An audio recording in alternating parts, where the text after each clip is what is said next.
Pengurus cabang olahraga hoki Kabupaten Bogor terus mempersiapkan kualitas para pemainnya menjelang pelaksanaan Porprov Jabar 2022. Salah satunya saja melalui progres try-in, try-out, dan training camp atau TC.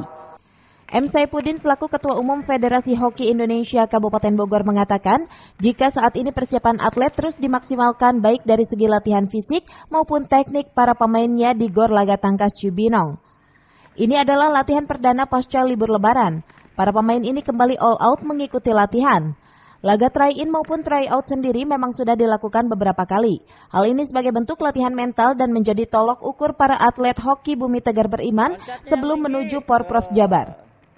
Sementara berbicara target yang harus dicapai pada Porprov Jabar 2022, M. Saifuddin mengaku jika cabang olahraga hoki ditarget 2 medali emas oleh KONI.